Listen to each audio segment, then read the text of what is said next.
यह है कि भाई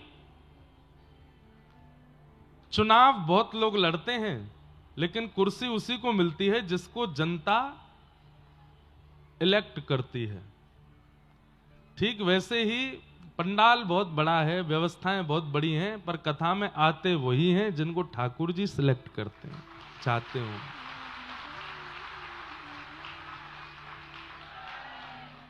और जिस व्यक्ति को आना होता है ना कथा में, वो रात्रि से नहीं, एक एक महीना पहले से, दो दो महीना पहले से ही विचार कर लेता है, मुझे इतने बजे जाना है, ऐसे पहुंचना है, ये कथा सुननी है। श्रीमद् भागवते महामुनि कृते किंबा परिरीश्वर सद्यो हृदय वरुद्ध तित्रकृत भी शुश्रूष विस्तक्षणात्। कथा सुनने की इच्छा मात्र से, बहुत सावधानी से सुनिएगा, कथा सुनने की इच्छा मात्र से हरिश्चित्तम समाचरेत। आपको 2.5-3 महीने पहले, 6 महीना पहले, 1 महीना पहले, 10 दिन पहले, 15 दिन पहले, 1 दिन पहले पता चला कथा होने वाली है, और उसी समय मन बना लिया कि कथा सुनना है, चाहे जैसे भी हो। उसी समय आपके चित्त में हरि आ जाते हैं, वो हरि लेके आते हैं आपको कथा में, वही लाके बिठाते हैं, वही श्रवण कराते हैं। अच्छा, एक बात और, कथा में आ गए, अपनी व्यवस्था से बैठ गए, पूरी कथा 7 दिन श्रवण की। 7 दिन कथा श्रवण कराने का जिम्मा ठाकुर जी उठा लेते हैं कि मैं इसके चित्त में बैठ के कथा सुनवाऊंगा, लेकिन वह कथा फिर जीवन पर्यंत में उतर आवे, यह भी ठाकुर जी की कृपा है। क्योंकि कथा सुनते बहुत लोग हैं, उतारते बहुत कम लोग हैं। हजारों लोगों ने कथा सुनी, लेकिन परिवर्तन गिनती भर लोगों के अंदर ही होगा, सबके अंदर नहीं हो पाएगा। और जिसके अंदर वह परिवर्तन आ जाए, तो कृपा, हरि कृपा, अति हरि कृपा, 3 है। तो सबसे पहली कृपा है। कृपा क्या है कि कटनी में कथा हो रही है, ये कृपा है। मेरी हो रही है, ये कृपा नहीं है। कथा हो रही है, ये कृपा है, चाहे जिसकी हो।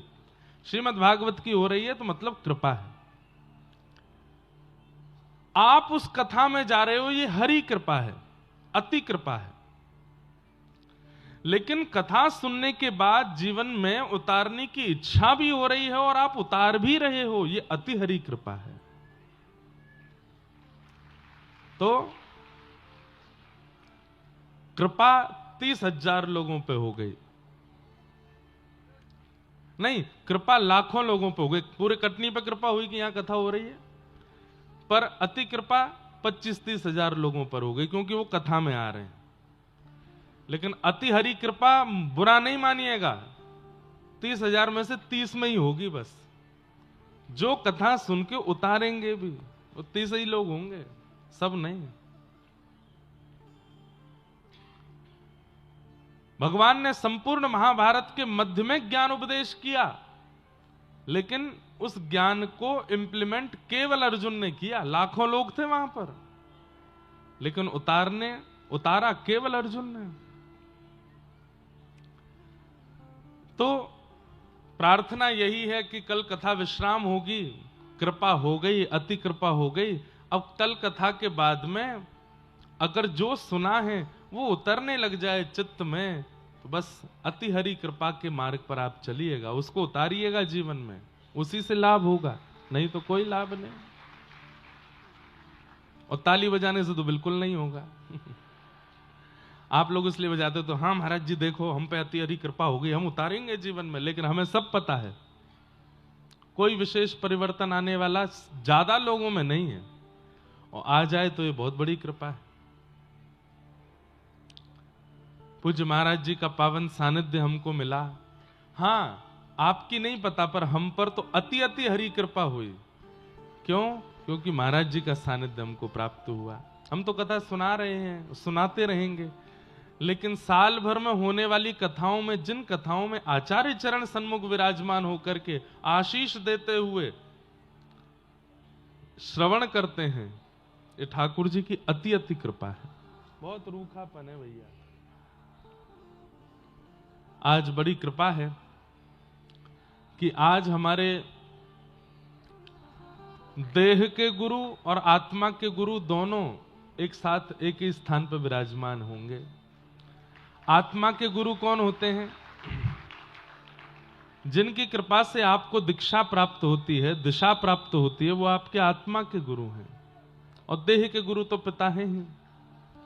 तो आज हमारे पूज्य जीयर स्वामी मठ वाले पूज्य महाराज जी और पूज्य पिताजी महाराज तो परंपरा के गुरु और परिवार के गुरु दोनों विराजमान हैं। ये बड़ी कृपा है।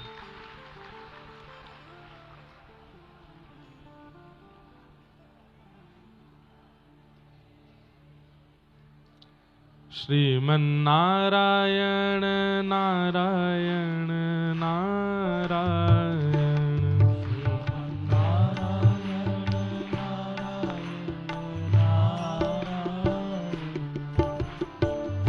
नारायण नारायण नारायण। प्रस्तुतिकरण सुंदर होना चाहिए, प्रस्तुतिकरण अच्छा होना चाहिए, अलग अलग होना चाहिए।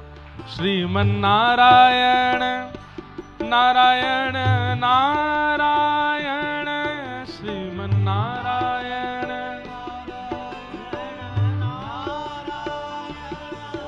श्रीमन्नारायण नारायण नारायण, श्रीमन्नारायण श्रीमन्नारायण नारायण नारायण,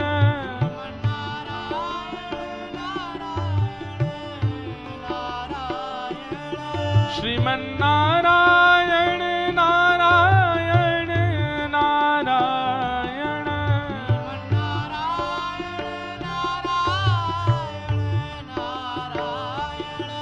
श्रीमन्नारायण नारायण नारायण,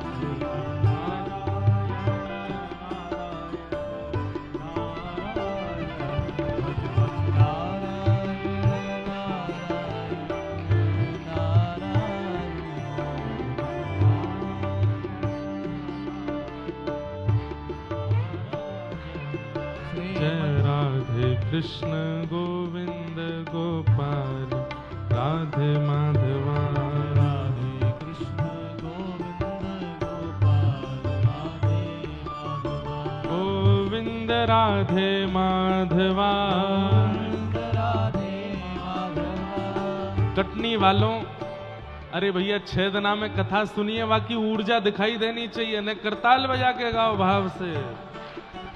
गोविंद राधे माधवा, गोपाल राधे माधवा, रंगनाथ राधे माधवा, रंगनाथ राधे माधवा, प्यारे रसिक बिहारी माधवा, गिरधर लाल बिहारी माधवा, जय राधे कृष्ण माधवा, जय राधे कृष्ण माधवा, जय राधे कृष्ण गोविंद गोपाल राधे माधवा,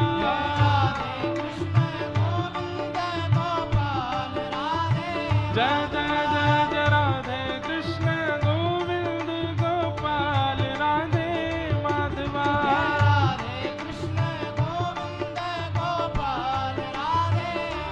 जय राधे कृष्ण गोविंद गोपाल राधे माधवा,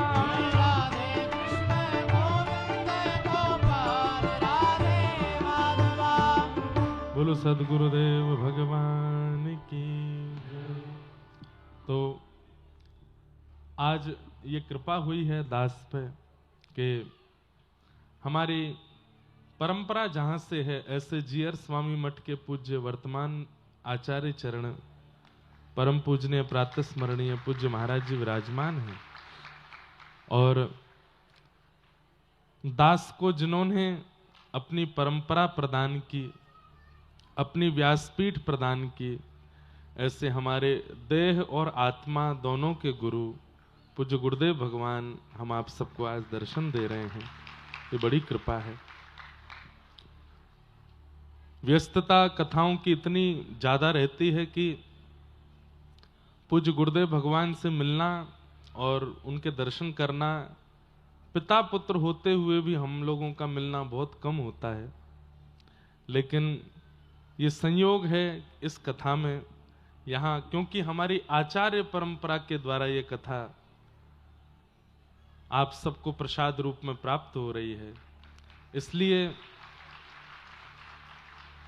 छत्तीसगढ़ में कल कथा विश्राम करके, चापा छत्तीसगढ़ में कथा विश्राम करके पूज्य गुरुदेव भगवान आज यहाँ पधारे हैं। आप सब कटनी वासियों की ओर से पूज्य पिताजी महाराज पूज्य गुरुदेव भगवान को बारंबार प्रणाम, बारंबार उनके युगल पाद चरणों में वंदन। बंधुओं, अभी जो प्रसंग जहां से कथा प्रारंभ होनी है वो प्रसंग ही यही है।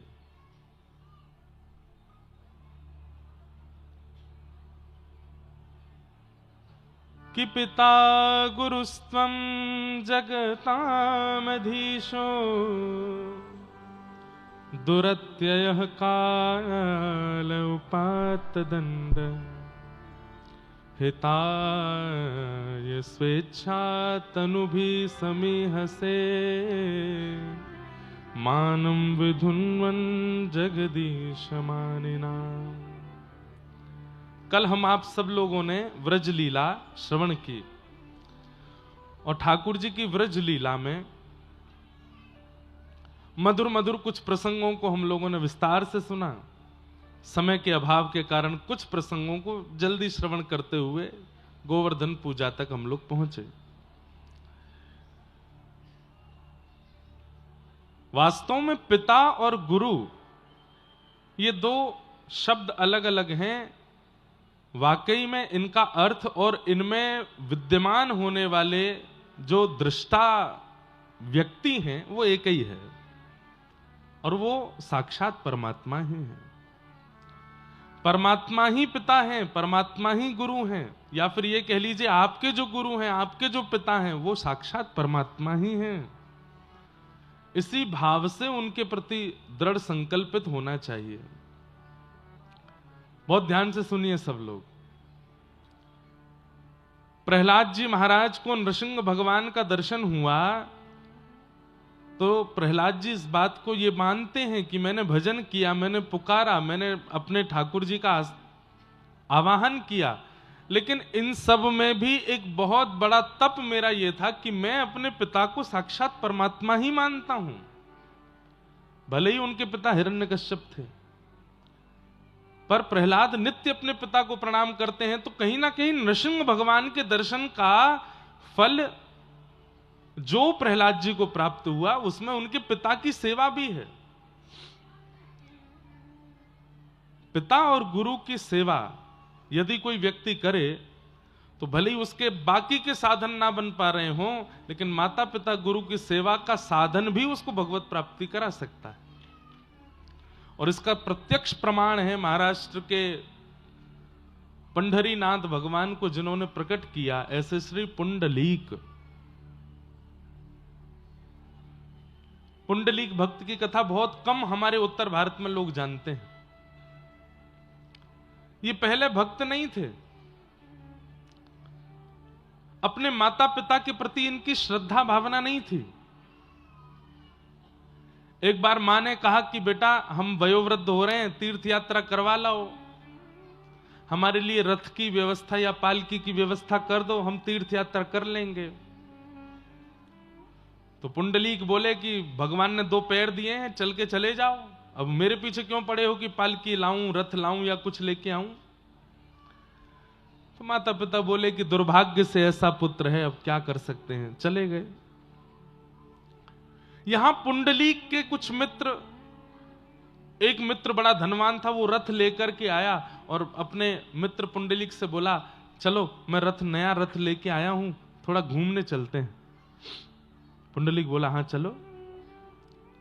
रथ में घूमते हुए जब जा रहे थे तो रास्ते में माता पिता दिखे पुंडलीक को। दोनों वयोवृद्ध बेचारे सामान लेके तीर्थ यात्रा पे जा रहे थे। तो पुंडलीक ने नजर और फेर ली कि कहीं इनको बैठाना ना पड़ जाए। ऐसा था, माता पिता के प्रति कोई श्रद्धा नहीं। विशेष रूप से सारे युवा ध्यान से सुनिए और माता पिता भी सुनिए। आजकल, पहले एक जमाना था कि बच्चों को मातृ पितृ संस्कार सेवा के देने पड़ते थे, पर आजकल माता पिताओं को भी समझाना पड़ता है कि माता पिता कैसे बना जाए। इसलिए दोनों सुनिए, बहुत ध्यान से सुनिए। थोड़ा आगे जाकर के एक आश्रम में रात्रि हो गई, तो वहां जाकर के पुंडलीक अपने मित्रों के साथ सो गए। प्यास लगी तो रात्रि में उठे और तभी क्या देखते हैं कि 3 अत्यंत सुंदर कन्या उस आश्रम में झाड़ू लगा रही हैं। और झाड़ू लगाते लगाते लगाते लगाते अचानक से वो अत्यंत सुंदरी, अत्यंत कुरूप हो गई। और जैसे ही उनका रूप कुरूप हुआ तो झाड़ू लगा करके जितनी रज वहां इकट्ठी हुई, उस रज को जैसे ही उन्होंने पुनः माथे से लगाया, फिर से सुंदर हो गए। पुंडलीक की आश्चर्य देख रहा था, दौड़ करके गया और कहा, आप तीनों कौन हो? और मैंने अभी अभी देखा आपका रूप इतना कुरूप और ये रज लगाते ही आपका मुखमंडल बिल्कुल सुंदर हो गया। मैं ये समझ नहीं पाया हूं, ये चमत्कार है कि जादू है, क्या है ये?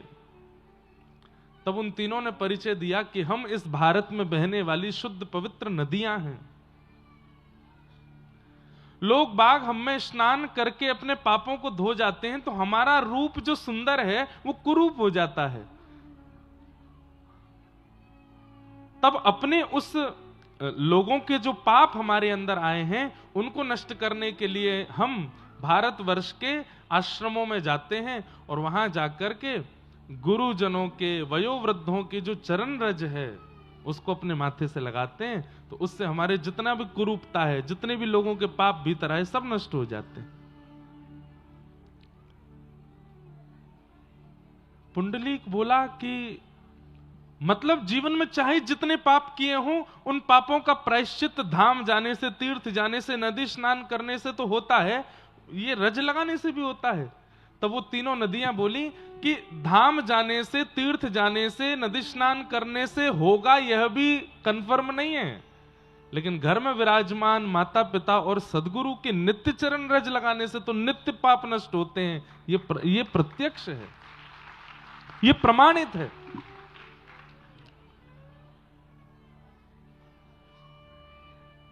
हर की पौड़ी पे इतनी भीड़ लगती है हरिद्वार में, क्यों? पाप चले जाते हैं वहां स्नान करने से। गंगा पापम शशि तापम धन्यम कल्प तरुस तथा, ये बात बिल्कुल सिद्ध है कि गंगा पाप मुक्त करती हैं, परंतु वहां आपको संकल्पित होना पड़ेगा। हे गंगा मैया, मैं आप में डुबकी लगा रहा हूं, मेरे पापों को मुक्त कर दो। मैं संकल्प देकर के कहता हूं कि मैं पुनः पाप नहीं करूंगा, तब गंगा आपके पापों को निवृत्त करती है।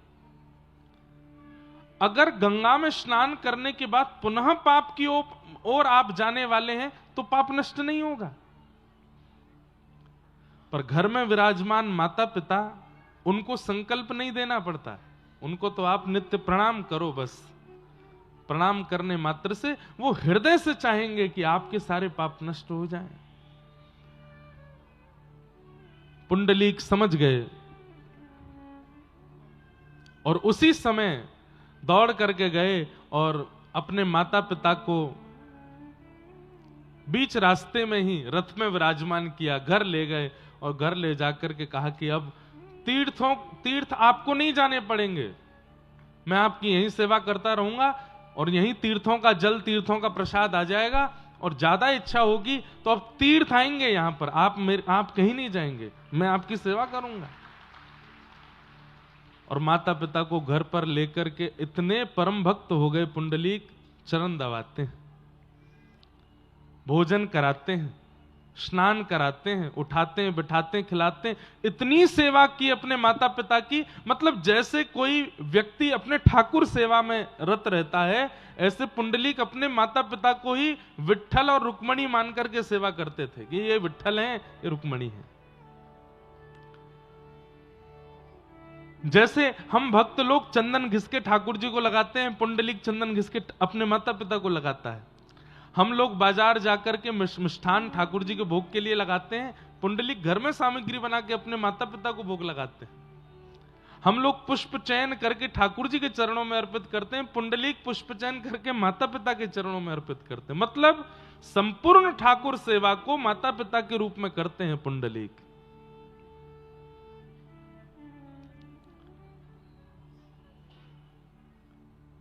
कोई साधन नहीं, कोई नाम नहीं, कोई जप नहीं, कोई अन्य क्रिया नहीं, केवल माता पिता की सेवा। यहां द्वारिका में जैसे ही लीला पूरी करने का समय आया, ठाकुर जी ज्ञान उपदेश कर रहे हैं उद्धव आदि अपने कुछ प्रियजनों को। तब उद्धव ने कहा, नाथ आप कहां जा रहे हो? ठाकुर जी बोले, मैं वैसे तो श्रीमद् भागवत में विराजमान रहूंगा, लेकिन मेरा एक भक्त है, पहले मैं उसको दर्शन दे आऊं। बोले कौन? बोले चंद्रभागा के तट पर अपने माता पिता की चरण सेवा कर रहा है पुंडलीक, मैं उसके पास जाऊंगा। उसने कोई साधन नहीं किया, यज्ञ नहीं किया, तप जप कुछ नहीं किया, केवल मातृ पितृ सेवा की है। मेरा मन है कि मैं उसको दर्शन दूं। और ठाकुर जी पहुंच गए। पुंडलीक माता पिता की सेवा कर रहा था, आधी रात का समय। जैसे ही ठाकुर जी आए तो ठाकुर जी के श्री अंग से कस्तूरी की सुगंध आ रही थी। और वो सुगंध इतनी मनमोहक होती है कि महाराज देवराज इंद्र भी उस सुगंध को लेने के लिए तड़पते हैं, लेकिन ठाकुर जी की अंग की वह सुगंध इंद्र को भी प्राप्त नहीं होती। लेकिन जैसे ही भगवान पुंडलीक के द्वार पर पहुंचे तो पुंडलीक को सुगंध आने लगी। तो सुगंध प्राप्त करते ही पुंडलीक बोला, पता नहीं ये सुगंध कहां से आ रही है, अगर ये सुगंध मेरे माता पिता को आई तो कहीं वो बेचैन ना हो जाएं, वो गहरी नींद में हैं, सुगंधी के कारण कहीं उनको बेचैनी ना हो, कहीं वो करवट ना लेने लग जाएं। पुंडलीक दौड़ करके गया, हवा करने लगा द्वार पर कि ये सुगंधी भीतर ना आवे। ठाकुर जी चल करके आ रहे हैं तो नूपुरों की छम छम छम ध्वनि आ रही है, हाथ के कड़ूले बज रहे हैं, ठाकुर जी के श्रृंगार बज रहे हैं। तो उसका जो स्वर आ रहा है, जिनसे वेद प्रकट होते हैं, वेद की ऋचाएं प्रकट होती हैं, ठाकुर जी के नूपुरों की उन ध्वनि को सुन करके पुंडलीक अपने माता पिता के कान बंद कर रहा है कि कहीं इस स्वर से इनकी नींद ना खुल जाए। जैसे ही श्याम सुंदर आकर के द्वार पर खड़े हुए तो उनका नील सरोरुह वदन, और जैसे ही उसकी कांति घर के अंदर प्रवेश करने लगी, पुंडलीक चद्दर रखता है अपने माता पिता पे, कहीं ये कांति मेरे माता पिता के मुख पे गई तो वो छटपटा के उठ ना जाए। और पूछने लगा, कौन हो भाई, यहां क्यों आज चले आए हो? ठाकुर जी उत्तर देके बोले, पुंडलीक मैं हूं। बोले कौन मैं? बोले देवकी नंदन, वसुदेव नंदन, द्वारिकाधिपति, गौ ब्राह्मण प्रतिपालक, त्रिभुवन नायक, साक्षात परमात्मा कृष्ण, तुम्हारे द्वार पर खड़ा हूं पुंडलीक। पुंडलीक दौड़ करके गया। बोले आप भगवान हो? बोले जी। यहां क्यों आए हो? ठाकुर जी बोले, ये प्रश्न कोई नहीं करता मुझसे। अरे जन्म जन्मांतरों के पुण्यों के बाद भी मेरा दर्शन नहीं होता पुंडलीक, मैं तेरे कुछ सालों की सेवा से प्रसन्न होकर आ गया हूं। पुंडलीक बोला, लेकिन मैंने आपको प्रसन्न करने के लिए सेवा तो नहीं की थी, आप क्यों प्रसन्न हो गए? मैं तो माता पिता की सेवा उनकी प्रसन्नता के लिए कर रहा हूं, आप क्यों प्रसन्न हो गए? ओहो, मैंने सुना है आप माखन चोर हो, आप चित चोर हो, मेरे माता पिता की सेवा की प्रसन्नता की भी चोरी कर ली आपने। अरे वो प्रसन्न होने चाहिए, आप क्यों हो गए? रुक्मणी जी भी साथ में गई थी। रुक्मणी जी ने ठाकुर जी का हाथ पकड़ा, बहुत बेइज्जती हो रही है, चलो यहां से, इसलिए आए थे हम यहां पे। देवी रुको ना, ये पुंडलीक है, इसकी निष्ठा तो देखो माता पिता में। साक्षात कृष्ण, साक्षात रुक्मणी द्वार पर खड़े हैं, लेकिन ये हमको पूछ भी नहीं रहा है माता पिता के आगे। ठाकुर जी के पास आकर के हाथ जोड़ के बोला, मैं आपके आगे हाथ जोड़ता हूं, मेरे माता पिता सो रहे हैं, विश्राम कर रहे हैं, आप जाइए यहां से। ठाकुर जी बोले, हम एक बार जिसके पास आ जाते हैं फिर उसको लेके ही जाते हैं। पुंडलीक बोला, मैं नहीं जाने वाला कहीं, और ना मुझे जाना है, और ना मैंने आपको बुलाया। अगर आपका कोई न्यायालय होता हो तो वहां पर मैं आप पर केस भी कर दूंगा कि मैंने नहीं बुलाया था आपको, जबरदस्ती ले गए मुझे खींच के। ठाकुर जी बोले, कैसी भक्ति पुंडलिक की। अच्छा भाई, हम द्वार पर खड़े हैं, तुम सेवा कर लो माता पिता की, जब सेवा से निवृत्त हो जाओ तब आ जाना, तब मिल लेना हमसे, तब तक के लिए कोई आसन दे दो हमको। पुंडलीक बोला, अब आसन लाओ, फिर कहोगे चाय नाश्ता पानी लाओ, फिर कहोगे भोजन लाओ, फिर कहोगे नींद आ रही है बिस्तर लाओ। अरे आसन तो दे ही सकते हो। पुंडलीक गए भीतर जाकर के, आसन ढूंढने में इतनी उनको लग रहा था कि इतनी देर भी मेरे माता पिता की सेवा से मुझे दूर क्यों किया जा रहा है। तो एक ईंट दिखाई दी, वही सरका दी, बोले ये लो आसन, बैठ जाओ उसके ऊपर। रुक्मणी जी पकड़ती रही, मना करती रही, ठाकुर जी नहीं माने, और उस ईंट के ऊपर प्रतीक्षात्मक भाव से आज तक ठाकुर जी खड़े। आज भी पंढरीनाथ विठल भगवान खड़े हैं और प्रतीक्षा कर रहे हैं कि मेरे पुंडलीक की सेवा एक दिन पूरी होगी और वो मुझसे मिलने आएगा। सोचिए, भगवत दर्शन के लिए मैं और आप, हम क्या नहीं कर रहे हैं, सब कुछ कर रहे हैं। सारे नियमों का पालन कर रहे हैं, सारी विधाओं का पालन कर रहे हैं, सारे तीर्थों के दर्शन कर रहे हैं, सब प्रकार की क्रिया कर रहे हैं कि हमको भगवत अनुभव हो, लेकिन घर में विराजमान जो माता पिता हैं उनकी सेवा ही नहीं कर रहे। अब वैसे तो मैं भी वंचित रहता हूं सेवा से, मुझे भी माता पिता की सेवा तो प्राप्त नहीं हो पाती। बार बार उनके समीप जाना, उनके चरण दबाना, ये हमको सेवा मिलती नहीं, हम तो कथाओं में ही रहते हैं। पर बंधुओं, सबसे बड़ी सेवा क्या है कि आपकी क्रिया, आपके विचार, आपका स्वभाव, आपका व्यवहार वो आपके माता पिता को प्रसन्न कर देता हो। ये सबसे बड़ी सेवा है एक बालक की, कि उनके माता पिता प्रसन्न हो जाते हैं, हंसने लगते हैं, प्रसन्न मुद्रा में उनको देख लेते हैं। हमें नहीं पता कि हमारी सेवा से माता पिता प्रसन्न होते होंगे कि नहीं, पर हाँ, अपने 24 घंटे के पूरे जीवन काल में 3 घंटा कथा करते हैं तो उससे जरूर हमारे पिताजी माताजी प्रसन्न होते हैं, उससे जरूर उनके चित्त में आनंद होता है। इसलिए भैया हमारी एक बात मानिए, एक माला कम करोगे चलेगा, एक तीर्थ कम रह जाएगा तो भी चलेगा, लेकिन आपके माता पिता के दोनों वरदहस्त आपके सिर पर पूरे पूरे हों, यही भगवत प्राप्ति का एक विशिष्ट साधन है। उसके लिए प्रयास करो। प्रमाण है पुंडलीक माता पिता की सेवा से प्राप्त हुए उनको ठाकुर जी। तो ठाकुर जी सब ब्रजवासियों से बोले, भैया गिरिराज जी की पूजन करवे चलो। सब ब्रजवासी ठाकुर जी की बात मान करके गोवर्धन पूजने के लिए आए।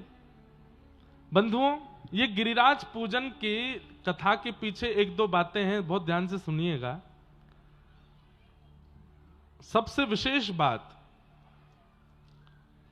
कि हमारे द्वारा जब धन का असद व्यय होता है तो ठाकुर जी को अच्छा नहीं लगता। जब हम अपने धन को गलत जगह पर इस्तेमाल करते हैं, गलत जगह उसका व्यय करते हैं, तो ठाकुर जी को बड़ी पीड़ा होती है। क्यों? धन साक्षात लक्ष्मी है, और लक्ष्मी का जब असद व्यय हमारे द्वारा होता है तो ठाकुर जी को पीड़ा होती है। तो ठीक वैसे ही कहीं भी पूजने चले जाएं, कहीं भी चद्दर वद्दर चढ़ाने चले जाते हैं, कहीं भी अगरबत्ती घुमाने चले जाते हैं, किसी को भी पूजने लग जाते हैं, क्यों? हमारे काम बन जाएं, केवल इसलिए। ठाकुर जी को इससे बड़ी पीड़ा होती है। ठाकुर जी बोलते हैं, जब मैं मिल गया तो फिर तू कहीं और काहे को भटक रहा है? जब मैं प्राप्त हो गया तो फिर कहीं और भटकने की आवश्यकता क्यों है? इसलिए भैया एक के रहिए जीवन भर। ठाकुर जी जीवन में प्राप्त हो गए तो बस उन्हीं के रहिए, अन्य स्थानों पर जाकर के असद धन का व्यय मत करो। ब्रजवासियों के प्रति ठाकुर जी की भावना ऐसी बनी कि जब मैं मिल ही गया तो फिर इंद्र की पूजा क्यों? अपने इस अमूल्य धन का असद व्यय मत करो। तो अब ठाकुर जी बोले, मैं कहूंगा मेरी पूजा करो तो ये करेंगे नहीं, तो फिर अपने ही सब्स्टिट्यूट के रूप में ठाकुर जी ने गिरिराज जी की पूजा कराई। लेके गए सब ब्रजवासी, इनको जाओ जाकर के गिरिराज पूजन करो। और 4 भुजा वाले श्री गोवर्धन नाथ प्रकट है करके सब ब्रजवासियों की सेवा को स्वीकार करने लगे। इंद्र को पता चली तो इंद्र ने मेघमालाओं को आज्ञा करके कहा कि इतनी वर्षा करो पूरा ब्रजमंडल बह जाए। आकाश में काले बादलों ने गर्जना करनी शुरू की। ब्रजवासियों का विश्वास डगमगाने लगा। उस विश्वास को स्थिर करने के लिए गिरिराज जी को प्रणाम करके 7 बरस के ठाकुर जी ने 7 कोस लंबे चौड़े गिरिराज पर्वत को धारण करके अपनी बाम हस्त की कन्नी उंगली के नख पे धारण कर लिया। बोलो गिरवरधारी गोपाल की। बंधुओं, गिरिराज धारण लीला, इसके अनेक पहलू बताए जाते हैं, पर इसका एक विशेष पहलू यह भी है कि उन ब्रजवासियों के चित्त में अविश्वास हो गया था कि भाई हम गिरिराज पूजन करवे आए, इंद्र नाराज है क्यों? और इंद्र से हमारी रक्षा ये गिरिराज बाबा नहीं कर रहे हैं। तो ठाकुर जी ने सब ब्रजवासियों को दिखा दिया, देखो गिरिराज बाबा की हमने पूजा करी, इतना विशाल पर्वत, अरे हम 1-8 किलो के पत्थर नहीं उठा सकते, इतना विशाल पर्वत देखो, मैं 7 बरस का हूं, मैंने कन्नी उंगली पर धारण कर लियो, मैंने नहीं धारण कियो, ये हमारी रक्षा करवे के काजे गिरिराज बाबा ही इतने हल्के है गए कि मैंने इनको धारण कर लियो। इससे ब्रजवासियों का विश्वास प्रगाढ़ करवाया ठाकुर जी ने। मानो हमसे भी ठाकुर जी यही संकेत कर रहे हैं कि शरणागति के बाद में अविश्वास नहीं आना चाहिए। अपने आचार्य के प्रति, अपने इष्ट के प्रति कभी अविश्वास मत करो। प्रतीक्षा करो, प्रणाम करो और बस प्रतीक्षा करो कि वह एक दिन गिरिराज बन के धारण होंगे और जो आपत्ति विपत्ति आ रही है उससे हमारी रक्षा करेंगे। ठाकुर जी ने 7 कोस लंबे चौड़े गिरिराज पर्वत को धारण किया। सब ब्रजवासियों ने अपनी छड़ी लगाई। 7 दिन 7 रात्रि तक ठाकुर जी ने ऐसे ही धारण करके ठाकुर जी खड़े रहे। अब यहां अनेक कथाएं, अनेक लीलाएं गिरिराज जी के नीचे भी ठाकुर जी की हुई हैं। एक लीला कि गर्गाचार्य जी महाराज ने यशोदा मैया से कही, बोले मैया तुम्हारो लाला जो है नारायण समो गुणई है, ये तुम्हारो लाला जो है का ये नारायण के समान गुण वालो है। तो जब कभी भी कछु विशिष्ट क्रिया लीला करे तो आप यहां पे संशय मत करियो। आज जब ठाकुर जी ने गिरिराज जी उठाए तो यशोदा मैया को गर्गाचार्य जी की बात याद आई कि मेरो लाला नारायण के समान गुण वालो है। लेकिन गर्गाचार्य जी ने एक बात और कही थी, बोले तुम्हारे लाला के समान गुणवान और योग्य वृषभानु जी की लाली भी है, वो भी नारायण की ही आह्लादनीय शक्ति है। तो जब कभी तुम्हारो लाला कोई विशिष्ट लीला करे तो वृषभानु नंदिनी राधा रानी को या के सामने लाए के खड़ो कर दियो, तुम्हारे लाला की शक्ति क्षीण नहीं होएगी। आज जब ठाकुर जी ने गिरिराज जी उठाए तो यशोदा मैया व्याकुल हुई, कहां है राधा रानी, कहां है वृषभानु नंदिनी, कहां है बरसाने वाली राधा, वाकू लेके आओ, मेरे लाला के सन्मुख खड़ो कर दो। यशोदा मैया ढूंढने लगी, कहाँ है कहाँ है कहाँ है। 3 दिन बीत गए। 3 दिन बाद वृषभानु बाबा मिले तो वृषभानु बाबा से यशोदा मैया बोली, आपकी लाली कहाँ है? भानु बाबा बोले, मैं खुद 3 दिन आते ढूंढ रहा हूं, मुझे मिल ही ना रही है, कहां चली गई? सब जगह ढूंढा लेकिन राधा रानी नहीं मिली। तो जिस शिलाखंड के ऊपर ठाकुर जी खड़े हैं कन्नी उंगली पर गिरिराज जी लेकर के, उस शिला के पीछे जब जाकर के यशोदा मैया ने देखा तो क्या पाया कि वहीं ध्यान मुद्रा में श्री किशोरी जी, श्री राधा रानी बैठी हैं और अपने अपलक नेत्रों से श्री गिरिराज जी को देख रही हैं, और किशोरी जी के नेत्रों से ही निकलने वाला एक दिव्य तेज उस पर श्री गिरिराज जी टिके हुए हैं। श्री राधे जू के कारण मैंने गिरिवर लियो उठाया। ठाकुर जी आगे कन्नी उंगली धारण करके खड़े हैं, पीछे किशोरी जी अपने दिव्य तेज पर गिरिराज जी को धारण कर रही हैं। मूल बात तो यह है कि गिरिराज जी मूल रूप से किशोरी जी ने ही धारण किए हैं, श्री राधा रानी ने धारण किए हैं। ठाकुर जी तो केवल उंगली लगाए कि सबरो श्रेय ले रहे हैं अपने ऊपर कि मैंने उठाए। वास्तव में तो श्री गिरिराज जी को धारण किशोरी जी कर रही हैं, किशोरी जी ने धारण किया। सब ब्रजवासियों के मन में आई, बोले मैया इन दोनों को ब्याह कर दो, ये हमारे व्रज की इतनी रक्षा करें, इन दोनों को ब्याह कर दो। अब ये कथा भागवत में तो नहीं है, पर अन्य अन्य पुराणों में इस बात का उल्लेख होता है कि श्री प्रिया प्रियतम का ब्याह उत्सव हुआ और श्री ब्रह्मा जी ने आकर के बांडीर वन में ठाकुर जी का ब्याह कराया किशोरी जी के साथ। वास्तव में बंधुओं किशोरी जी कौन है? इधर देखिए, ध्यान से सुनना। हर व्यक्ति के अंदर आह्लाद प्रकट होता है। आह्लाद किसको कहते हैं? आनंद की चरम स्थिति को आह्लाद कहते हैं। प्रसन्नता की चरम स्थिति आनंद, और आनंद की भी चरम स्थिति आह्लाद। हम सबके चित्त में आह्लाद प्रकट होता है तो वह आह्लाद व्यक्त हम लोग किसी ना किसी रूप में करते हैं। आह्लाद व्यक्त, कोई नाच के आह्लाद व्यक्त करता है, कोई उछल करके आह्लाद व्यक्त करता है, कोई चिल्ला करके आह्लाद व्यक्त करता है, कोई दौड़ करके आह्लाद व्यक्त करता है, कोई कई लोग ऐसे होते हैं वो खा करके आह्लाद व्यक्त करते हैं, उनको ज्यादा अच्छा लगता है तो वो खाते हैं। और कई लोग ऐसे भी हैं वो सो के आह्लाद व्यक्त करते हैं, ज्यादा प्रसन्नता होती है तो सो जाते हैं। लेकिन हमारे ठाकुर जी के चित्त में जो आह्लाद प्रकट हुआ उसको ठाकुर जी व्यक्त नहीं कर पा रहे हैं, उसको ठाकुर जी प्रकट नहीं कर पा रहे हैं, उसको ठाकुर जी कहीं पर लगा नहीं पा रहे हैं। तब ठाकुर जी ने विचार किया, इस आह्लाद को मैं कैसे प्रकट करूं, कैसे इसका आस्वादन करूं। तब वही आह्लाद चित्त से प्रकट होकर के दूसरे रूप में श्री किशोरी जी के रूप में प्रकट हो गया। अब जब जब ठाकुर जी उनको देखते हैं तब तब अपने आह्लाद को व्यक्त करते हैं। जब जब श्याम सुंदर किशोरी जी को देखते हैं मानो उनका जो आह्लाद है, जो प्रसन्नता है, वो व्यक्त हो जाता है। तो जो स्वयं से प्रकट है उससे विवाह कैसा? किशोरी जी ठाकुर जी से ही प्रकट हैं, उन्हीं की आह्लादनी शक्ति हैं। इसलिए प्रकट रूप में और सार्वभौम रूप में कोई विवाह का क्रम विशेष रूप से नहीं निभाया, लेकिन अंतरंग भाव से रसिकों के लिए ठाकुर जी का किशोरी जी के साथ में विवाह हुआ। एक ही हैं दोनों, अलग नहीं है, एक ही भाव है। तो इस प्रकार ठाकुर जी ने किशोरी जी के साथ में लीला की और लीला करके अपने भाव को व्यक्त किया, अपने भाव को विराजमान किया। हमारे व्रज में गाते हैं,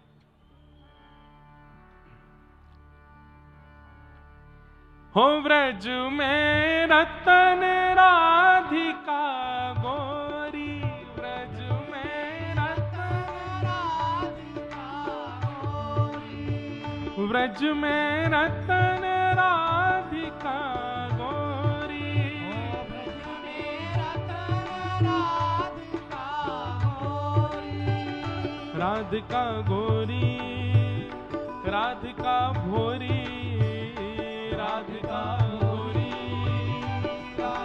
भोरी, हे राधिका गोरी, राधिका भोरी, राधिका भोरी, राधिका भोरी।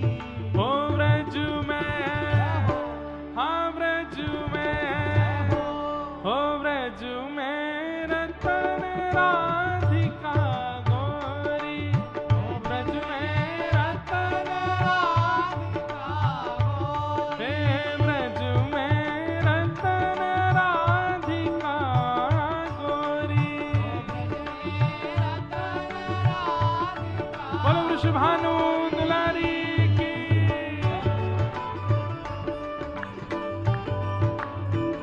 करताल बजा के गाओ।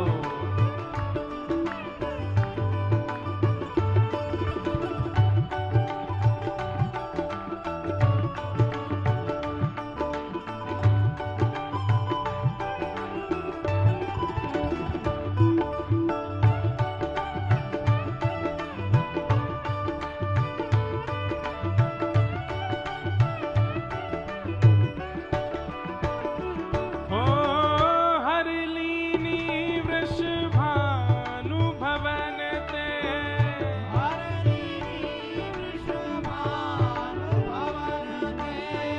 हरलीनी वृषभानु भवन ते,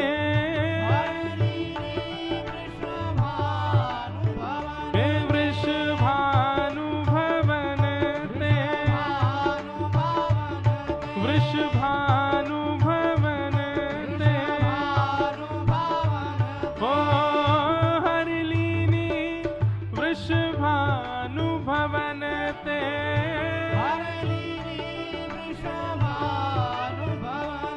ओ नंद सुवन करी चोरी, नंद सुवन करी चोरी, आनंद सुवन करी चोरी, नंद सुवन करी चोरी। ओ ब्रज में, हाँ ब्रज में, ओ ब्रज में रतन राधिका गोरी, ओ ब्रज में रतन राधिका गोरी, हे ब्रज में रतन राधिका गोरी,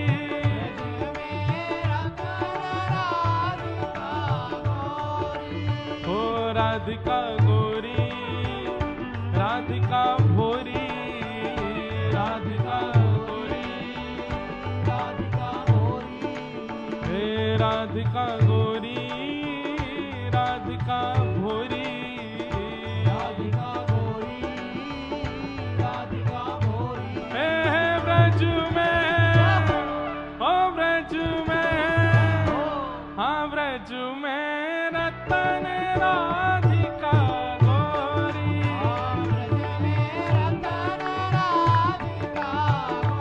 हे ब्रज में रतन राधिका गोरी,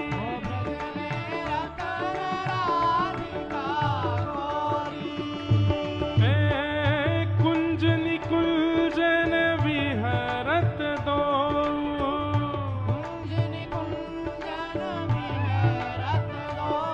हाँ कुंज निकुंजन विहरत दो,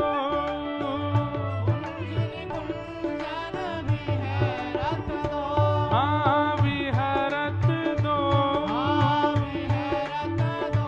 हाँ रमणत दो,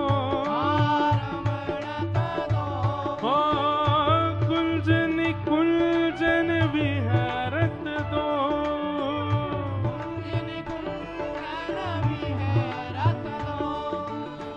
और यमुना जल खोड़ी, और यमुना जल खोड़ी, हाँ और यमुना जल खोड़ी,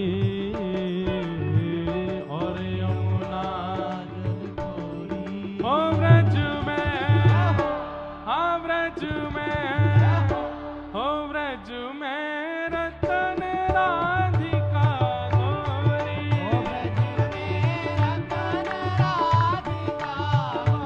हे ब्रज में रतन राधिका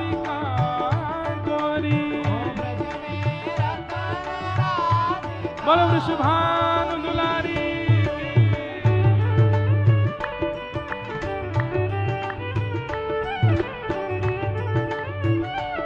दोनों भुजा उठा के करताल बजा के गाओ श्री राधा रानी की।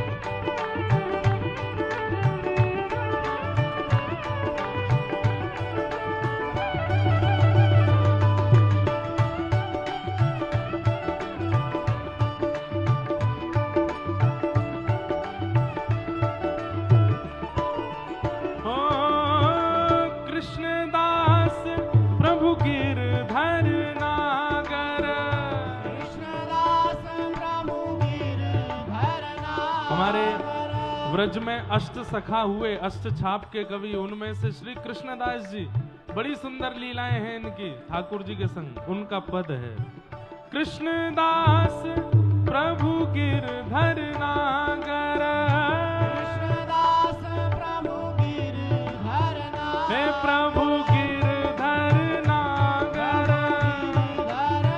ओ प्रभु गिरधर नागर,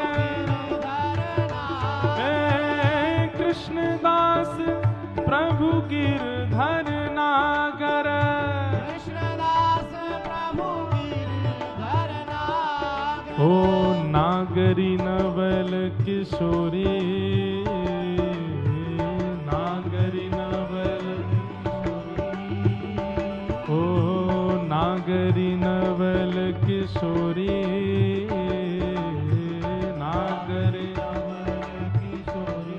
ओ व्रज में, हाँ व्रज में, ओ व्रज में रतन राधिका गौरी, व्रज में रतन राधिका गौरी, व्रज में रतन राधिका गौरी, ब्रज में रतन राधिका गौरी, हे राधिका गौरी, राधिका भोरी, राधिका गौरी, राधिका गौरी, हे राधिका गौरी, राधिका भोरी, राधिका गौरी, राधिका गौरी, ओ व्रज में, ओ व्रज में, ओ व्रज में रतन राधिका गौरी, व्रज में रतन राधिका गौरी, व्रज में रतन राधिका गौरी, ब्रज में रतन राधिका गौरी, हे सब में सुगण राधिका गौरी, सब में सुगण राधिका गौरी, ओ व्रज में रतन राधिका गौरी, ब्रज में रतन राधिका गौरी, जो कान्हा मेरो गाम न जाने, जो कान्हा मेरो, जो कान्हा मेरो गाम न जाने, जो कान्हा मेरो गाम न जाने, ओ जो कान्हा मेरो गाम न जाने, जो कान्हा मेरो, गाम न जाने, हाँ जो कान्हा मेरो गाम न जाने, कान्हा मेरो गाम न जाने, ऊंचो बरसानो बताए गई रे, ऊंचो बरसानो, बताए गई रे, ऊंचो बरसानो बताए गई रे, ऊंचो बरसानो बताए गई रे, कौन?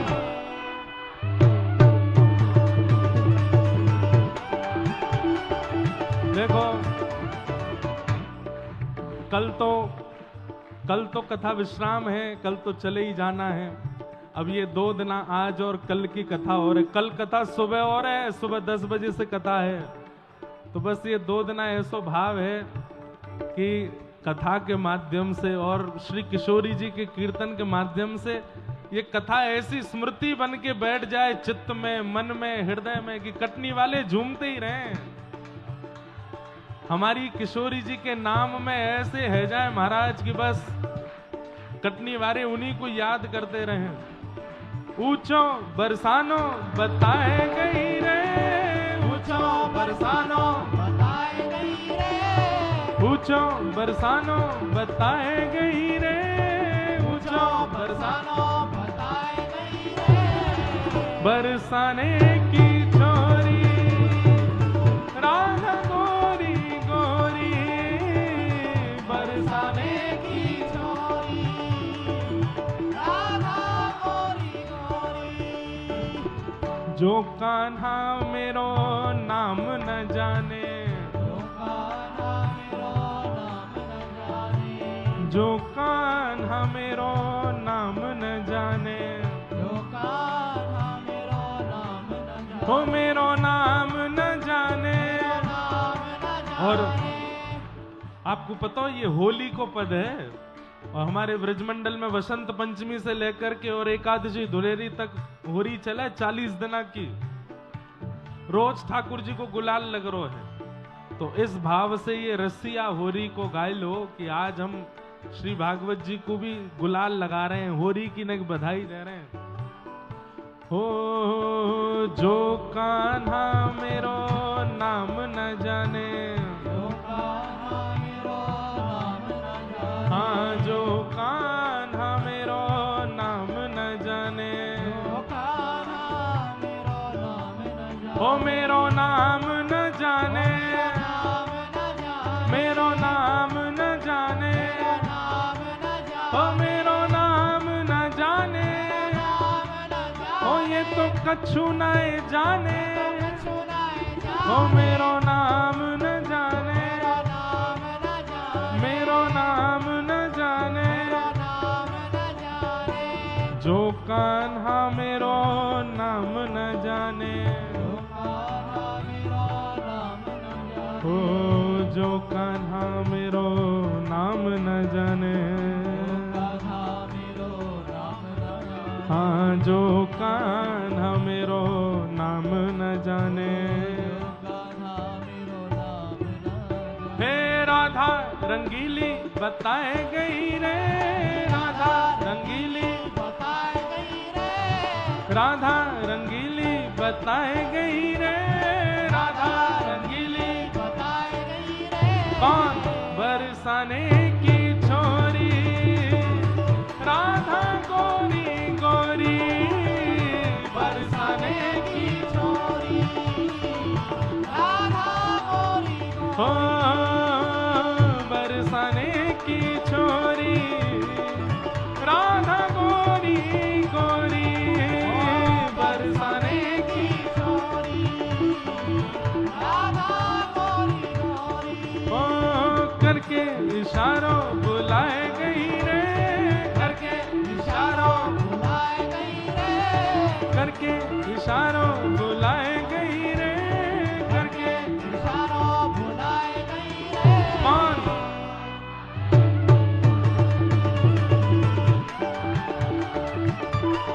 हो बरसाने की छोरी राधा गोरी गोरी, ओ बरसाने की छोरी राधा गोरी ओ गोरी, जय राधे राधे, राधे राधे, श्री राधे राधे, राधे ओ राधे, बरसाने वाली राधे राधे, वृषभानु दुलारी, राधे राधे, जय राधे राधे, राधे राधे, श्री राधे राधे, राधे राधे, जय राधे राधे, राधे राधे, श्री राधे राधे, जय राधे राधे राधे, श्री राधे राधे, जय राधे राधे, श्री राधे राधे, जय जय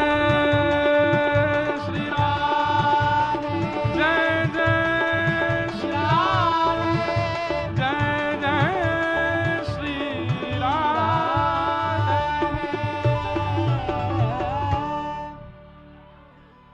हो मेरे अंगना में तुलसी को बिरवा, गाते गाते बैठो, मेरे अंगना में तुलसी, ये हम इसीलिए गा रहे ताकि गाते गाते आप लोग बैठ जाओ। मेरे अंगना में तुलसी को बिरवा, मेरे अंगना में, तुलसी को बिरवा, तुलसी निशानी बताए गई रे, तुलसी निशानी बताए गई, ओ तुलसी निशानी बताए गई रे, तुलसी निशानी बताए गई रे। कौन? बरसाने की छोरी, राधा गोरी गोरी, बरसाने की छोरी, राधा गोरी और सब सखियन में श्यामा जू प्यारी, सब सखियन में श्यामा जू प्यारी, सब सखियन में श्यामा जू प्यारी, सब सखियन में श्यामा जू प्यारी। मोहन के मन को लुभाए गई रे, मोहन के मन को लुभाए गई रे, हे मोहन के मन को लुभाए गई रे, मोहन के मन को लुभाए गई रे। कौन? बरसाने की छोरी, राधा गोरी गोरी, बरसाने की छोरी, राधा गोरी गोरी। जय जय श्री राम। ऐसी हमारी श्री प्रिया जी किशोरी जी हैं। ठाकुर जी की हर लीला में व्रजमंडल में संवर्धन। देखो एक बात सुनो, व्यक्ति जब अत्यंत प्रेम में होता है, अत्यंत प्रेम भाव का स्मरण करता है, तो अपनी शक्तियों को विस्मृत कर देता है, या फिर कह लो अपनी शक्तियों को गौड़ कर देता है। व्रजलीला में ठाकुर जी को व्रजवासियों से इतनी प्रीति हो गई, इतना प्रेम मिला कि ठाकुर जी अपनी भगवत तत्वता को बार बार विलीन कर लेते हैं। तब किशोरी जी आती हैं और किशोरी जी आकर के ठाकुर जी की उस विलीन शक्ति को पुनः प्रकट करवाती हैं, ताकि ठाकुर जी की लीला का संवरण हो सके, ठाकुर जी की लीला का आगे सबको दर्शन और अनुभव प्राप्त हो सके। ऐसी हमारी किशोरी जी हैं। महाप्रभु जगन्नाथ जी के रूप में भी श्री किशोरी जी का निवास है। ये मुखमंडल जगन्नाथ जी का जो दिखता है ये कृष्ण है, पर जो अंग हमें दिखाई नहीं देता है, ठाकुर जी का जो नीचे का भाग है, जो वस्त्र के भीतर विराजमान है, वो संपूर्ण श्री किशोरी जी हैं। श्री राधा कृष्ण मिलित तनु हैं श्री महाप्रभु जगन्नाथ। वो गौर वर्णा जो भीतर का ठाकुर जी का अंग है, वो श्री किशोरी जी हैं, श्री राधा रानी है। ऐसी श्री राधा रानी की कृपा से और सब ब्रजवासियों के अनुग्रह से ठाकुर जी ने गिरिराज जी धारण किए। 7 दिन 7 रात्रि बाद भगवान ने गिरिराज जी को पुनः विराजमान किया। बोलो गोवर्धन नाथ की। इंद्र ने आकर के भगवान की स्तुति गाई और वह स्तुति सुनकर के ठाकुर जी ने इंद्र को क्षमा किया। तत्पश्चात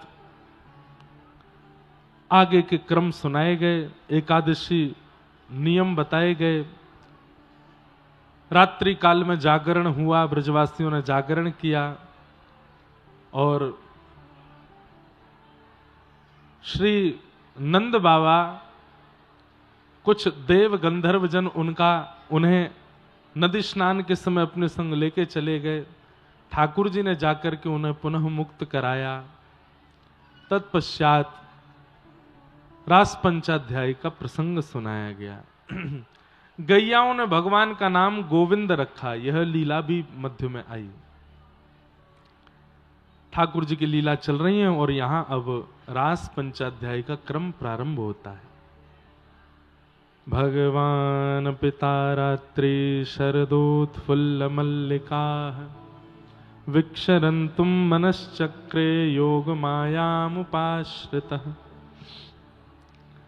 बंधुओं, बहुत ध्यान से सब लोग अब इधर देखेंगे और कथा श्रवण करें। रास पंचाध्याय का प्रसंग। भगवान, अगर आपसे पूछ लिया जाए कि भगवान की पहचान क्या है, तो आप क्या बताओगे?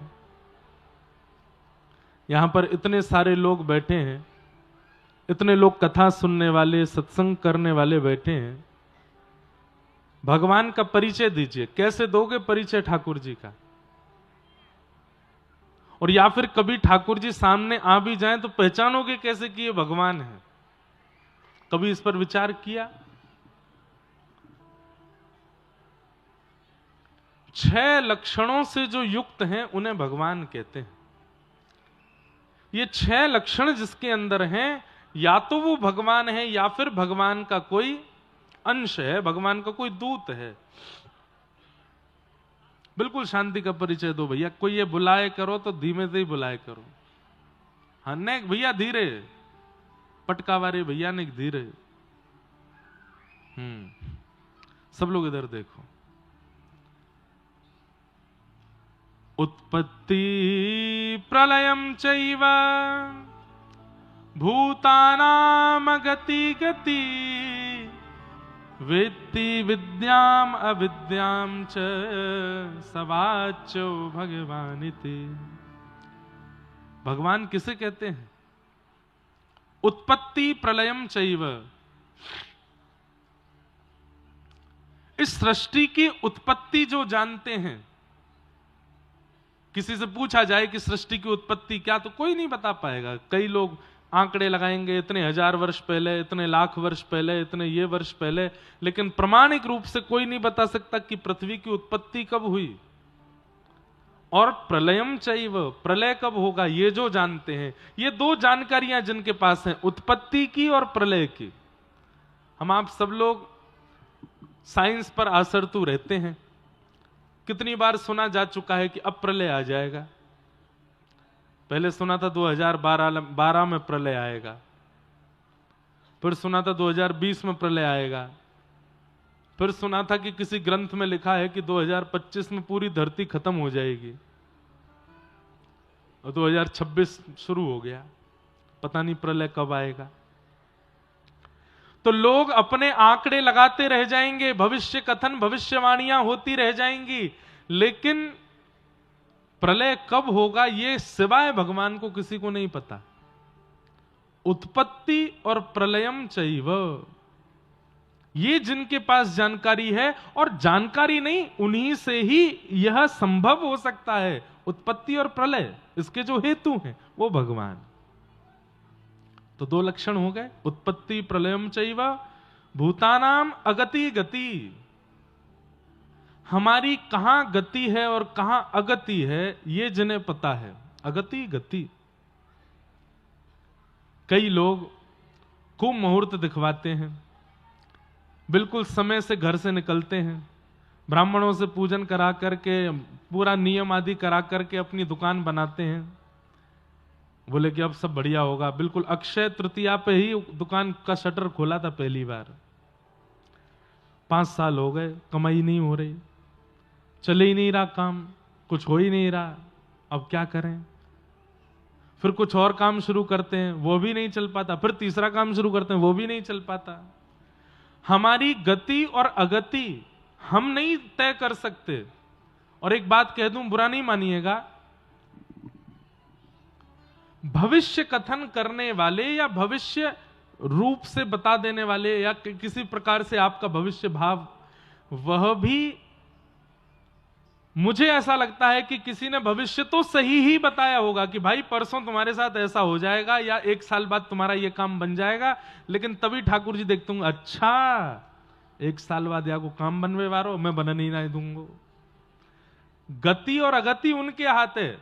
इसलिए किसी के ऊपर आसरतू मत रहिए। ठाकुर जी से कहो, नाथ आप सब जानते हो मेरी कहां गति है, कहां अगति है, कहां मुझे अच्छा है, कहां मेरा बुरा है, आपको सब पता है। मुझे किसी से पूछवाना नहीं, दिखवाना नहीं, बहुत कुछ करना नहीं। प्रेम भाव से शुभ तिथि पर अपना ये कार्य प्रारंभ कर रहा हूं। यदि इसमें मेरी भलाई हो तो इसको अच्छा करिएगा, यदि इसमें मेरी भलाई ना हो तो जैसी आपकी इच्छा। ठाकुर जी पर निर्भर रहो, अपना कर्म कीजिए, उस पर विचलित मत होइए, अच्छे बुरे पर या ज्यादा उससे प्रभावित मत होइए। अगर अच्छा हो तो भी, बुरा हो तो भी, शायद इसमें मेरी गति नहीं है।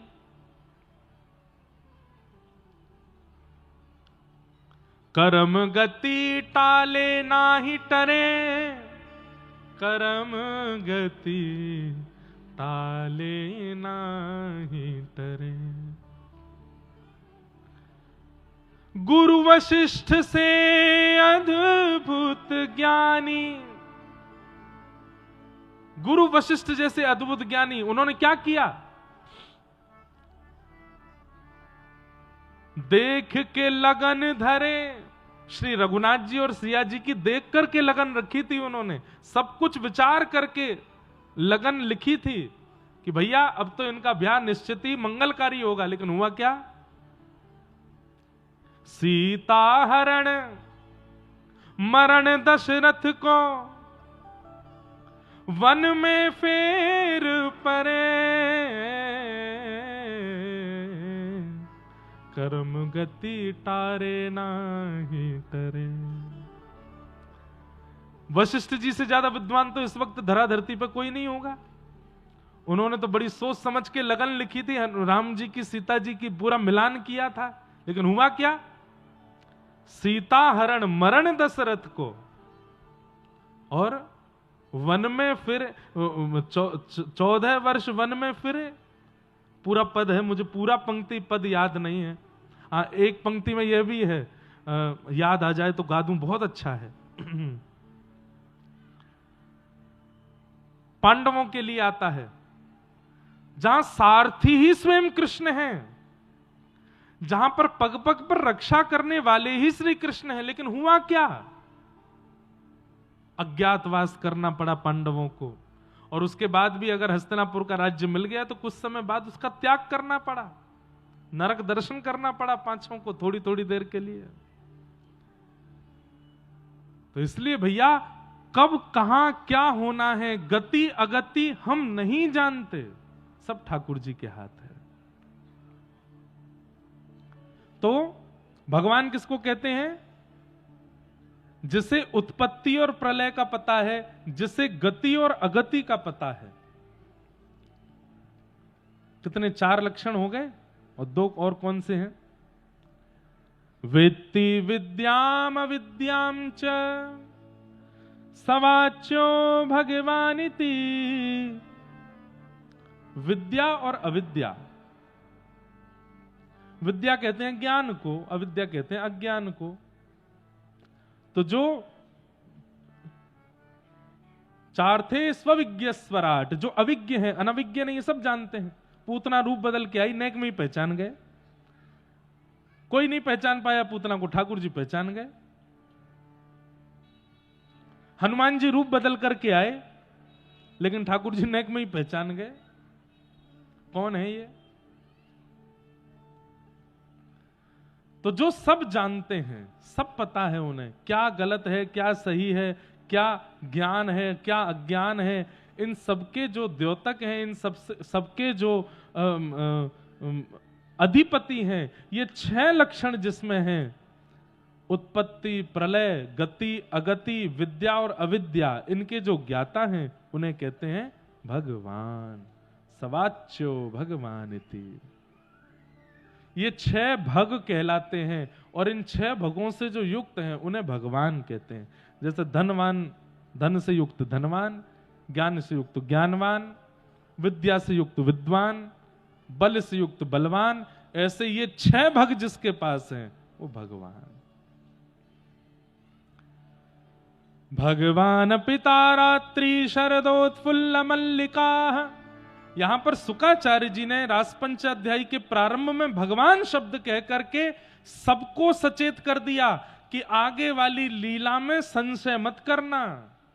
ठाकुर जी रास करें, बिहार करें, तो उसमें ये संशय मत करना, भगवान ऐसा कैसे कर सकते हैं। मैं पहले ही संबोधन कर रहा हूं, गोपाल नहीं, कृष्ण नहीं, माधव नहीं, मधुसूदन नहीं, भगवान इस लीला को कर रहे हैं। मतलब वो सब जानते हैं, इसलिए आंख बंद करके विश्वास कीजिएगा आगे की लीला पर, संशय मत कीजिएगा। क्योंकि कई लोगों को भगवान के रास बिहार पर संशय होता है।